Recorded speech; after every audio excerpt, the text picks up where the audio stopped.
everyone. This is Tom Moore from VikeFans.com, and I'd like to welcome Minnesota Vikings beat reporter for the St. Paul Pioneer Press, Sean Jensen, to our broadcast.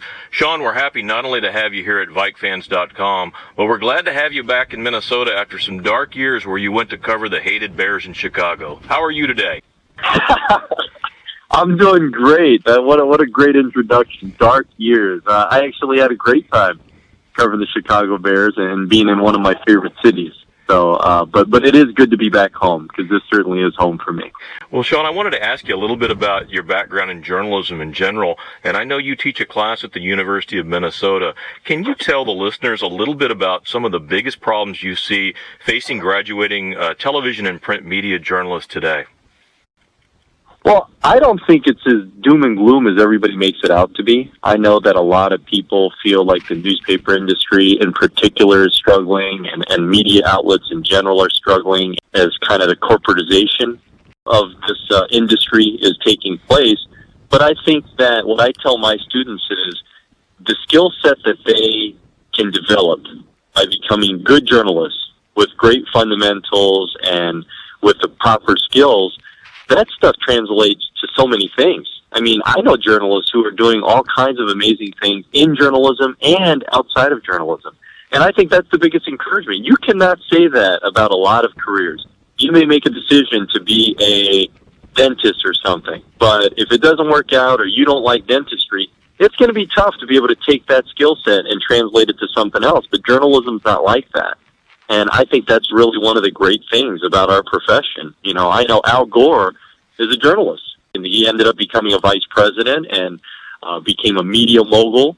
I know a couple of people who've gone on into the consulting world who are high-up executives who started out as journalists. I just had lunch about 3 weeks ago with Dave Mona, who's a former sports writer at the Minneapolis Star-Tribune, and he went on to start his own PR firm and turned it into a huge business and is now the outgoing chairman of Weber Shandwick, which is one of the largest PR firms in the world.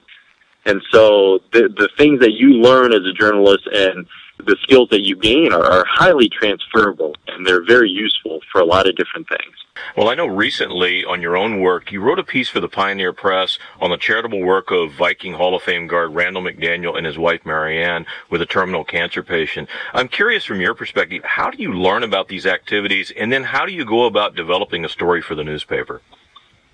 I'm so glad that you brought that story up because that is the most gratifying piece and humbling piece that I've been involved with in quite some time, maybe over a year. And the reason I say that is because I really was moved by the Donnelly family. The grace and the faith that they showed during a very difficult time and the way they all handled it, from Chris, who ended up dying of cancer, to his sons and to his wife, the way they handled it and not being angry and continuing to have faith in God, I mean, it was beautiful. And it was really something that I thought was a great example to be able to share kind of their story and their testimony to encourage others. And I got a lot of great feedback on that story, and it was really humbling to be able to get so close to them because I feel like I'm a better person for having gotten to know them. Now, you know how I feel about Randall McDaniel. He's one of the favorite people, and I'll tell you a little story about him later.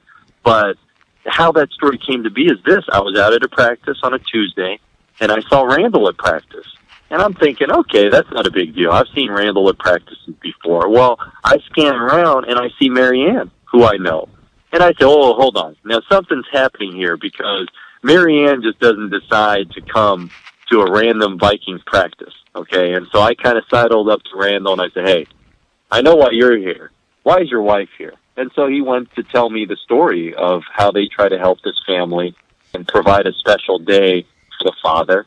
And then because of my relationship with both Randall and Marianne, I'd asked them, would it be possible if you could give my information to one of their sons? I'd really like to talk to them and hear about their story. And if they're interested, I'd love to write something about it. And initially, I just thought it'd be a small story. And the oldest son, Ryan, ended up calling me the next day, and we had an amazing conversation. And that's when I knew that this was a story that was really worth telling and a story that we could do something special with. And so that's kind of how it all came together. And then it just became a matter of executing it and making sure that I didn't stand in the way of a great story. And that's where, as a writer, you have to be able to say, I've got amazing information, I've got amazing quotes, I've got amazing everything, and I just need to step back and just let this story tell itself. Well, it was a fantastic story, and frankly, as you know, it was the reason I reached out to you in the first place. We also interviewed Randall McDaniel, and we had the exact same experience with him, and he's a guy that when you hear about what he's done after football, that moves you much more than the work he did on the field as a Hall of Fame guard. Absolutely. Now, here's the funny story about Randall McDaniel. So, as a player, he was terrible to us as the media. I mean, he would never talk. So that's very difficult when you're a reporter, and the offensive line collectively had a thing where they would not talk to reporters. And Randall was a guy who was a perennial Pro Bowl and All-Pro player, and of course you want to get his take after good games, after bad games, and he would never comment. So if you went to his locker, he'd talk to you about politics, or he'd talk to you about what was on TV, but as soon as you turned on that tape recorder or you try to ask a question that might end up in the paper, he clammed up like nobody's business. And so I made fun of him after he finished playing about that, and we've gotten some good laughs about that. But no, he is just a fine, fine person and a terrific representative of this franchise. Well, as a media member, oftentimes you get off-the-record statements. When that happens, how do you use that information to actually create a story or develop a story? That's a good question. I mean, there are different levels of it. I mean, sometimes you can use information without necessarily quoting somebody, or sometimes you're told information that you can't publish in any sort of way. And that really becomes a trust thing, Tom. It really becomes a question of trust and integrity. And I'm always very clear with all the people that I talk to about what information I may use or may not use and how I'm going to do it. And I'm thankful that throughout my career I've never had an instance of someone saying that I misquoted them, or I took something out of context, or that I put words in their mouth or anything like that. That's something that I'm proud of. And I think it's important because at the end of the day, this is a business built on relationships, and it's a business built on trust. These athletes, especially for us print reporters, they're getting nothing from me. I'm not paying them anything to talk to me, or I'm not giving them some kind of a deal with a car company to appear on my radio show once a week. I basically am going to them, and they're giving me pro bono quotes. And so in order to do that, these people have to trust you, and they have to believe that, you know, you're going to handle their information in the proper way. And so I do not take that lightly. Well, when you spend time around this Vikings team, are they a pretty close-knit group? They have been at times over the years. Right now, I'm not sure that it's a super close. They're relatively close. I mean, I think there's a good chemistry in the locker room, but that's a thing that really changes from year to year on teams. And the one thing that I do know about this particular team is that a lot of the veterans tell me that there's no cliques on this team. So people feel very comfortable hanging out or chatting with whoever. But a lot of these guys, you know, there are certain pockets of people who do hang out, but I don't think that there's any people who are standoffish toward anybody else. Is there anybody who specifically stands out as a leader on this team? And if so, do the rest of the teammates follow that lead? I'm not sure that there is a clear-cut, obvious leader. I mean, Adrian Peterson is a leader by example and just the way he approaches things. I think John Sullivan is a guy that's certainly a leader. He's not a real chatty guy, but he's very smart and he's very positive, and so he's certainly a leader. I think guys like Jared Allen, Chad Greenway, Brian Robinson, those guys are certainly leaders. And then you look at somebody like a Kevin Williams, who is one of the most credentialed players on the team, and he is a leader, but again, he's that kind of quiet example type of guy more than anything.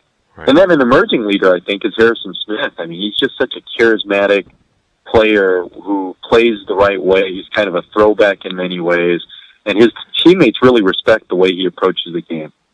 As we look forward, one of the biggest conversation around the Twin Cities, not only by fans, but the coaches and the team as well, is the quarterback position. And when you look at that in the summer, what we continued to hear out of training camp was that Christian Ponder clearly looked better than Matt Castle and McLeod Bethel-Thompson. Is that true? And if so, what is Ponder doing differently in games to limit his success? Well, I don't recall really hearing that. I mean, I thought Matt Castle had a decent camp, and you have to keep in mind, too, it's hard when this team is not really deep. I mean, this is not a very deep team, and so when you go from first string to second string, there's a dramatic drop-off. And so Matt Castle's not working with the greatest set of players there. And the other part of it, too, is in the instances that I saw, I really wasn't that impressed with what Christian Ponder was doing at training camp.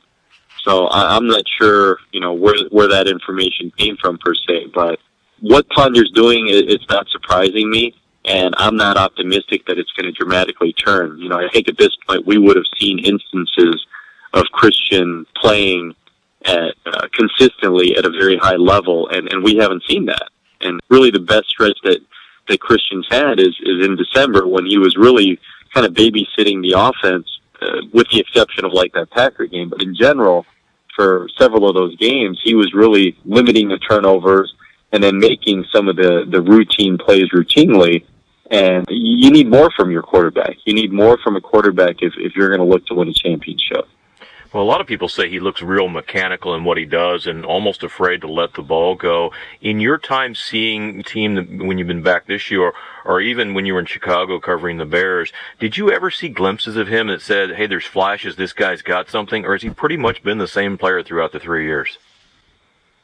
I really think he's been pretty much the same guy. I really do. I was concerned when they took him initially. I just didn't think he had kind of the it factor. And he's a really nice guy, really likable, very charming. But I don't know that he's the kind of leader that's going to command the room. I don't think he's necessarily got that sort of confidence to be able to try certain type of throws, and I'm not sure that he's got the ability to execute them either.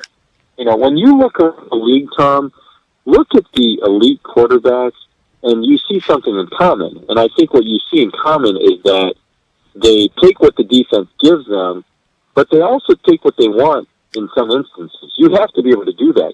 Sometimes you have to be the one who initiates, and I think that's what we lack with Christian, is that you're not seeing somebody who's making those routine plays routinely enough, but on top of that, you're not seeing those brilliant plays enough to sort of make up for the inability to be consistent. And I think you either have to be one or the other, and to be truly special, you need to be both. And the play that really jumps out to me is against the Cleveland Browns, turned down, Greg Jennings on a simple slant, blows by his guy, and he's got, a full step and a half, 2 steps on his guy, and Christian cannot deliver that ball to him. And that's a play that a quarterback has to make 99 times out of 100. And unfortunately, I think there are too many instances and examples of Christian not being able to execute those type of plays. With that limitation that you talk about in Leslie Frazier's weekly press conference, he indicated that Ponder would still be a starting quarterback if he's healthy. Is that coach speak in your opinion? Oh, absolutely. No, I think Leslie, I give Leslie a lot of credit. He's far more honest than I would say 95% of his peers. He's pretty forthcoming with injury news and what he's thinking and all that. But the reality is I think what will happen is on Monday there'll be, Christian's getting better. On Wednesday, he'll probably lightly participate in practice, he'll be a limited participant in practice. They'll tell us that they're going to see how things are, make a decision Friday, and then on Friday they'll announce that Christian's not quite there physically and that Matt Castle's going to start against the Carolina Panthers. And I think they're going to do that because that's what needs to be done. I think everyone needs to see, is Castle for real? Is what he did against the Steelers just a flash in the pan? Is it because the Steelers are that bad a team? Or is Matt Castle really going to be the guy that can kind of steer this ship down the stretch and try to salvage this season for the Minnesota Vikings. Today, the Buccaneers cut ties with their 3-year starting quarterback, Josh Freeman, and some of the Twin Cities are saying, hey, grab him. He's going to be better than what they have on the roster right now. Based on that, do you think the Vikings have any interest in him, and really does he bring an upgrade to what they have on their roster already? Well, no, I don't think that makes a lot of sense. I do think they've invested heavily in Matt Castle, and I'm not sure that Freeman is. To me, Josh Freeman and Christian Ponder are very similar. I'm not sure that they're that different. I mean, very inconsistent type players. I mean, that's what Josh Freeman is. He's a guy that lacks the consistency. So I'm not sure that that's necessarily a huge upgrade. Still on the offensive side, fans get increasingly worried about Bill Musgrave on the offensive coordinator side, thinking his offense is too conservative and bland. When you look at other offensive coordinators around the league, how does he compare on his creativeness? I don't think creativity is his strength. I think he's a very old-school coach. Very, very nice man, by the way.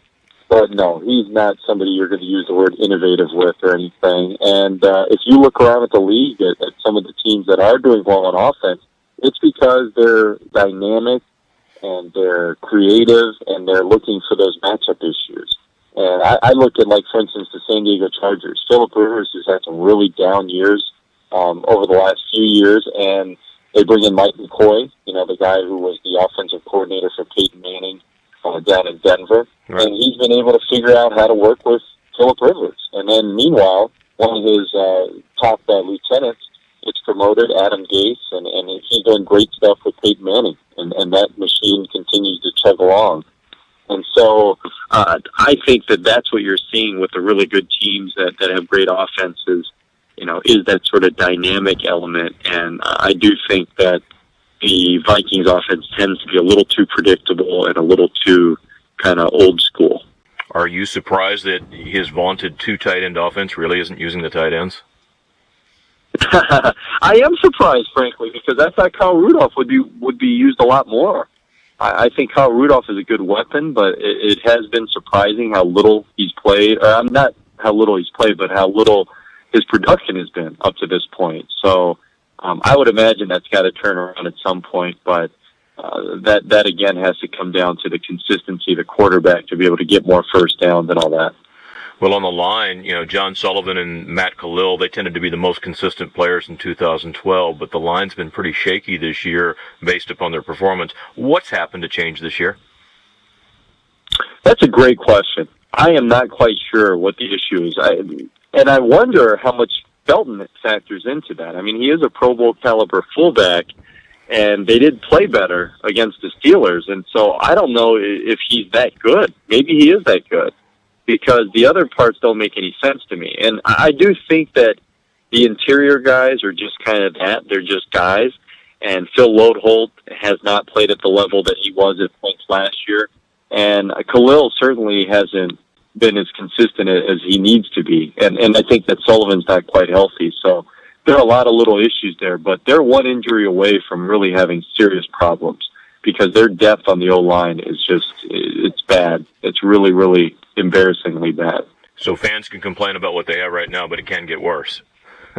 Oh, it could get a lot worse. One injury on the offensive line could create if you think it's been bad now, it could get nightmarish bad.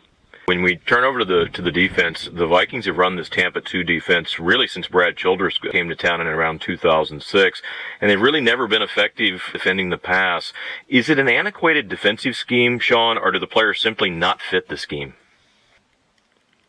Well, in order for it to work, first of all, you haven't seen many of those Tampa 2s really make it to the Super Bowl. It's a defense that requires certain elements. You have to have a ridiculously good defensive tackle. You have to have a ridiculously good defensive end. You have to have a playmaking linebacker. You have to have a safety that can cover a lot of ground. You have to have physical cornerback. And so there's a lot of things that it requires to have the perfect storm to have a very good Tampa 2, because the whole premise is we're going to get pressure with our 4 defensive linemen, and then we're going to use the rest of the guys to limit you to 3 or 4 yards at a time, and then force you to punt on 4th down. And so it's not a scheme that's really that hard to prepare for, and there are certain vulnerabilities. And if you don't have the great personnel, then those vulnerabilities are going to continue to get exposed over and over again. Are you surprised they haven't made more adjustments than they have to where basically they said, maybe the Tampa 2 is not right for us, we should try something else? Yeah, it is a little surprising, but it's not surprising in that it went from Brad Childress to Leslie Frazier, and Frazier was sort of a Tony Dungy guy. Mm-hmm. And so that's not really surprising that they have sort of stuck with that scheme. Next year they have a decision to make on the defensive line. They've got a lot of free agents. Who that's currently on the team that's starting between Robinson and Allen and Williams, who do you see coming back next year?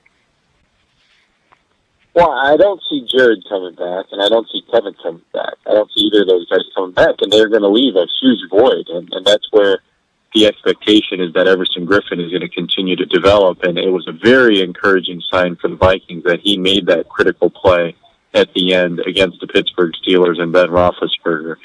So that's a big sign, but I would imagine that both Kevin Williams and Jared Allen will get opportunities to test free agency, and that there will be a championship-type caliber team that somehow lures them to come play for them. When you look at the NFC North, because you've been around it for a while, and you look at the Vikings specifically, which more likely describes the team? Are they 3-13 talent, or are they 10-6 talent? I think this team is sort of right in the middle, unfortunately. I mean, I think that this is a fairly average to slightly above average team. I don't think they're a 1-3 football team right now, but I'm not sure that I see kind of championship potential in this team. There are some serious holes, most notably in the defensive secondary right now, and I don't know how that's going to get a whole lot better during the course of the season. The Vikings have the biggest coaching staff in the league with 26 people. Is that a good thing, or are there too many voices in the players' ears confusing Leslie Frazier's message? No, I don't think that's a bad thing. I don't think it's a good or a bad thing. I mean, it really is. A lot of those guys are probably paid a pittance, and so they're officially coaches, but they're just a very modest investment in some of those guys. But I think they've got a good, solid coaching staff. I mean, are there parts of it I think could be better? Absolutely, but they've got a good mix of veteran and young coaches on that unit. And when you look at the unit, what record do you believe that Frazier and his staff need to finish with in order to secure their return next year? Oof, that's tough. It really depends on what kind of record. I mean, not all records are created equal. I mean, if they rattle off a bunch of wins and then lose the final three, well, that doesn't look quite as good. Or if they kind of just win one, lose one, and then at the end of the season win the last two and finish 8-8, is that impressive? So I really think it's going to depend on the body of work and how the wins and losses are spread out during the course of the year. But do you believe this ownership group still has faith in the coaching staff? That's a good question. I mean, I would think they do, just because they've got an investment in them, and it's a huge headache as an ownership group to have to make changes to a coaching staff, especially in season. So I do think they still got confidence in them, but this is a very tenuous time. I think that's fair to say that this is a very tenuous time, and that this coaching staff and this team needs to start showing signs of improvement in life over the next few weeks. And there's plenty of opportunity to do that. The Panthers and the Giants are on the schedule, and those are not very difficult teams in the big picture of NFL right now. Well, the last question we have for you today is one that makes you think about maybe both your stints with the Vikings and covering them, but which Viking player have you run into that tends to be the most interesting interview, and why? I would probably say Jared Allen, just because you don't know what he's going to say, and he's got a great sort of energy. He just likes to have fun, and I think that really resonates in the way he communicates. And so I always enjoy talking to him. I always enjoyed talking to, who were some of the other guys? I always enjoyed conversations with Gus Frerotte. I thought he was always a fun, laid-back kind of guy. I always enjoyed my times with Randy Moss. A handful of instances I got to interview him. He was always very honest, and so enjoyed those. And yeah, so those are some of the guys that stood out to me. I know who I didn't enjoy interviewing. That was Randall McDaniel. But we all know why. Yeah, exactly. Well, Sean, that's all the time we have today, and we really appreciate you coming by and sharing your thoughts about the Minnesota Vikings with VikeFans.com. And we want to remind our listeners to catch Sean's articles on the Vikings in the daily edition of the St. Paul Pioneer Press or online at www.twincities.com. So again, Sean, thanks for joining us today. Absolutely, Tom. Thank you so much.